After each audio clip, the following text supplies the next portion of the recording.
For months, America was just home. Not a destination, not an adventure, just home. And that's what made leaving so strange. And it all started the day I left my house in Wonder Lake. That morning felt normal at first. Same walls, same silence, same routine. But something inside it didn't feel the same anymore. I kept moving around my room like I was trying to hold on to something without knowing what it was. My bag was packed, but my mind was not. And that's when I realized I wasn't just leaving a place, I was leaving a version of myself behind. Before I knew it, we were already on the road to Chicago. It's very strange how the world keeps behaving the same way, even when your entire life feels like it's about to shift. And then, there it was, O'Hare. Thousands of people moving in every direction possible, announcements echoing through the terminal, and somehow, all I could focus on was the fact that this is the time to say goodbye to my host family. The people who turned a foreign country into something that felt like home without even trying. Normal days, simple conversations, small routines, now suddenly feeling like memories that are already too far away. The goodbye was not dramatic, was not loud, it was just real. A few hours later, I was in the air again, watching Illinois disappear beneath the clouds as our flight headed toward Washington, D.C. And I knew, this is actually happening. When we landed in Washington, D.C., everything started feeling bigger. The airport does not feel like an airport anymore. It feels like a collision point of the world. And then I see them. Bangladesh, Pakistan, Tunisia, Morocco, North Macedonia, Bosnia, Senegal, Tanzania, Suriname. People from completely different lives, now standing in the same place for the same reason. After meeting students from all over the world, we boarded a bus and headed to a hotel near the airport, where the final chapter of our exchange year would begin. The Marriott Hotel next to the airport. Hallways full of different languages, rooms full of tired faces and restless energy, orientation sessions where we were learning about schedules, rules, and timings, but nobody's mind was really on the rules, because everyone was already thinking about the ending. Travel briefings, group gatherings, talking, laughing, swapping stories, and somehow building connections in hours that would normally take months. That's what made it feel unreal. Everything was happening too fast, but also feeling too important to slow down.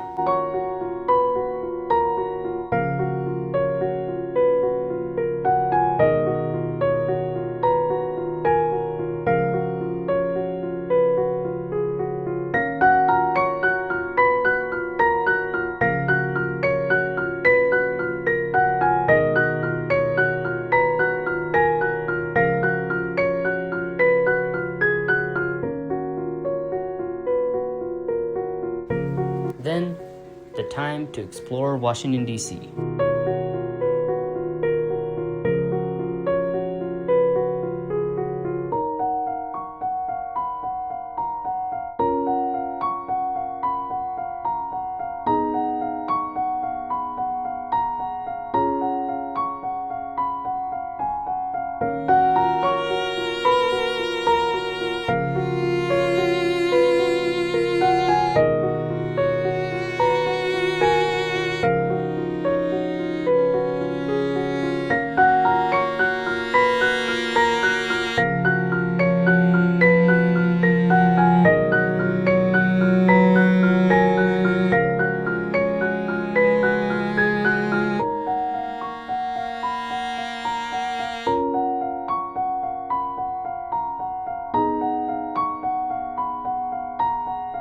Jefferson Memorial.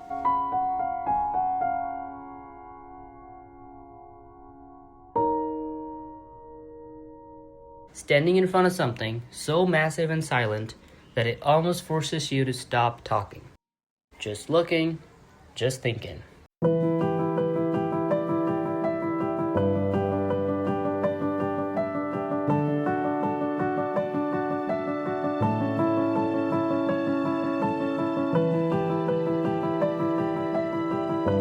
Smithsonian museums, especially the Natural History Museum.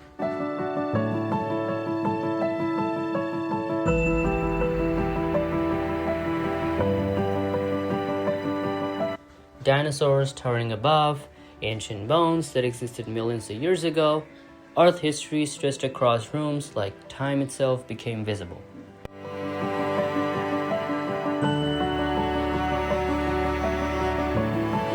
Then we went to the Kennedy Center for a final ending of the YES program.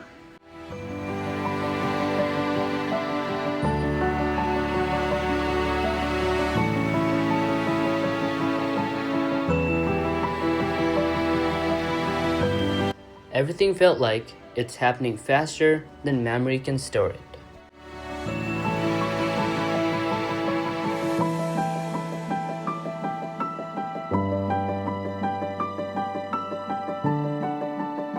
Then we return to the hotel, and the energy changes.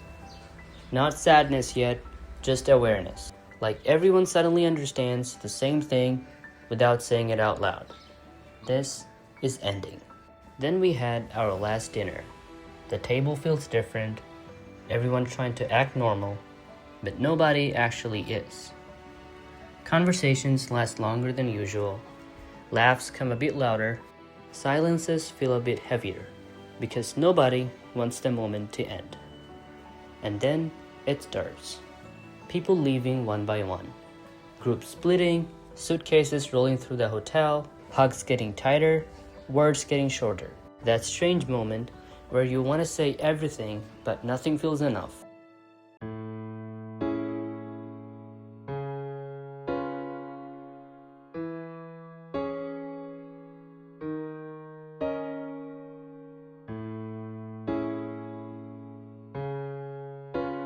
DC Airport.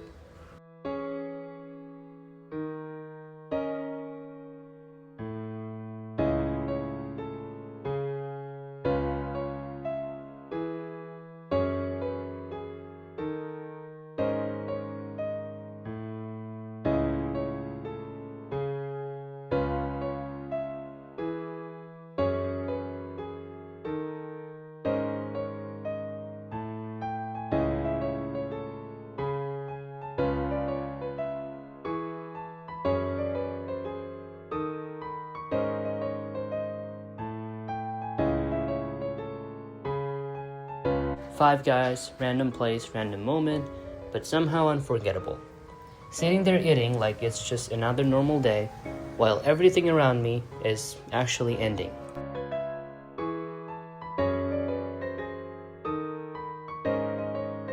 Then the flights to Turkey.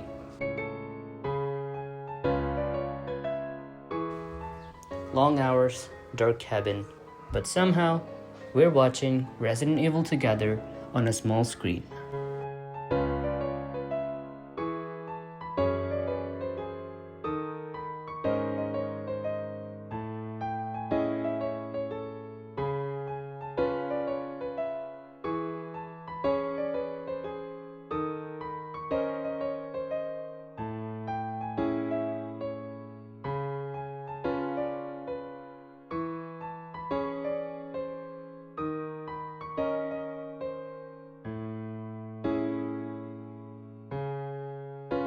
A few flights later, we found ourselves in Istanbul, and honestly, the airport felt like a city of its own.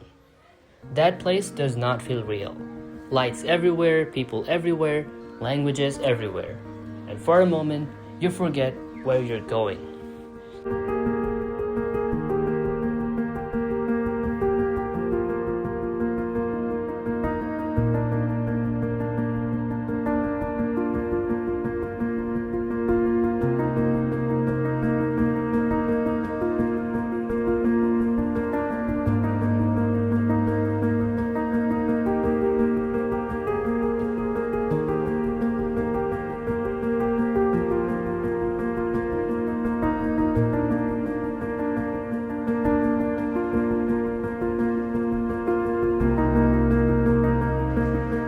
Then, Istanbul to Dhaka.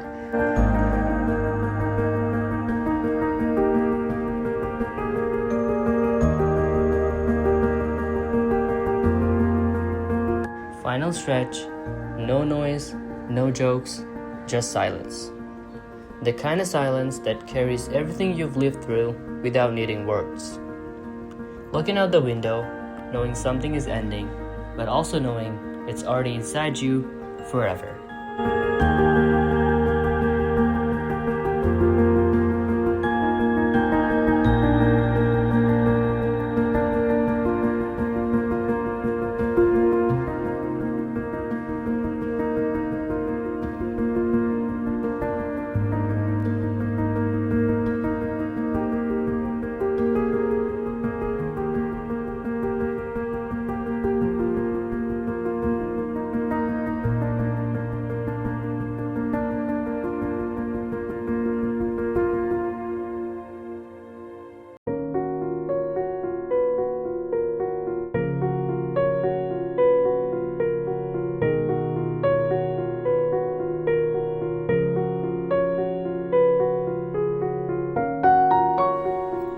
And now, Dhaka, home.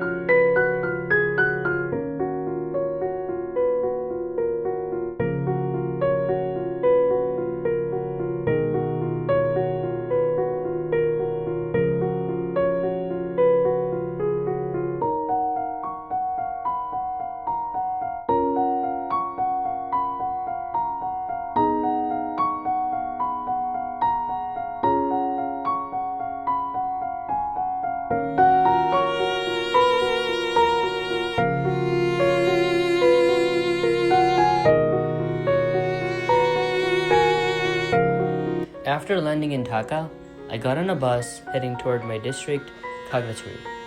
And that's where it really hit.